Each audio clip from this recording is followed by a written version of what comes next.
Et d'abord, Philippe Val. Bonjour Philippe. Bonjour Dimitri, bonjour à tous. Alors peut-être allez-vous vous en faire un t-shirt. Ce qui repousse partout ne peut être dissous. C'est désormais la devise des soulèvements de la Terre. Dissous administrativement la semaine dernière. Bon, c'est la promesse d'un retour où je m'y connais pas, ça. Hein.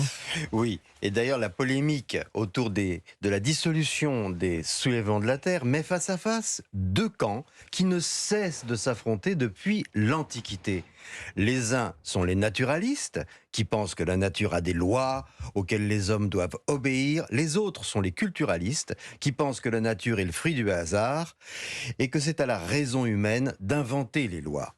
Les soulèvements de la Terre, héritiers des idées rousseauistes, relèvent de cette première catégorie, persuadés que l'homme est le parasite d'une nature idéale qu'il dégrade. Alors, quelle est la définition de la nature, Philippe ? Et bien là est toute la question. Pour les culturalistes, la nature est objective. Elle est la totalité de tout ce qui existe, cosmos, planètes, trous noirs, ondes, gaz, minéraux et organismes vivants. C'est le produit du hasard et du temps long dont il est impossible de déduire une quelconque morale.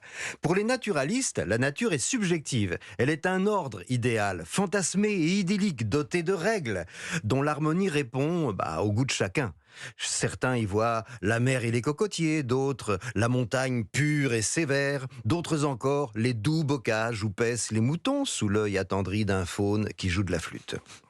Le problème de cette nature-là, c'est qu'elle n'existe nulle part ailleurs que dans l'imagination. Elle est une fiction idéale. Mais on n'a pas le droit d'avoir un idéal, Philippe.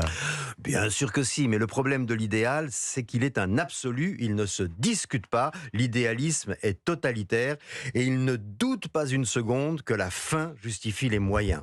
Si j'ai le droit de retourner à la nature de mes rêves, sans industrie, sans électricité, sans les tableaux de Vermeer et sans la musique de Mozart, sans les vaccins et sans voyager pour connaître le monde, ai-je le droit de vouloir entraîner toute l'humanité dans mon délire naturaliste en jetant des cocktails Molotov sur les pompiers ? Les militants des soulèvements de la Terre ne sont pas une nouveauté. Leurs ancêtres des années 70 déambulaient déjà dans un foutoir intellectuel où se mélangeaient la révolution sexuelle de Reich, le bouddhisme, l'homéopathie, la haine de l'école et l'amour de Che Guevara. Greta Thunberg aussi, quelque part, est devenue un modèle. Oui, c'est un modèle pour eux. Elle est venue contester, la semaine dernière, le sommet de Paris, qui pourtant propose que les pays riches financent la transition écologique des pays pauvres afin d'éviter, dans le même temps, des migrations massives qui ajouteraient un chaos mondial à la crise climatique. Greta est la figure de proue de ce mouvement qui dit non à tout ce qui n'émane pas de sa conception de la nature. Mais on peut mettre à son crédit quand même d'alerter sur l'urgence climatique, Philippe. Oui, mais à quoi sert d'alerter quand on refuse toutes les solutions, hormis le soi-disant retour, car pour qu'il y ait retour, il faudrait qu'un jour on y soit déjà allé, à la prétendue nature. S'ils voulaient vraiment sauver la planète, ils encourageraient toutes les initiatives politiques positives. Au contraire, ils s'y opposent comme des bébés coléreux qui jettent leur purée par terre. Bon, finalement, vous êtes pour ou contre la dissolution des soulèvements de la Terre, Philippe ? J'en sais rien, mais pour l'humanité, les soulèvements de la Terre est aussi dangereux que son réchauffement. Cette dissolution montre à quel point nos institutions sont débordées par la multiplication des recours à la violence identitaire, qu'il s'agisse d'identités naturalistes, religieuses, nationales, sexuelles.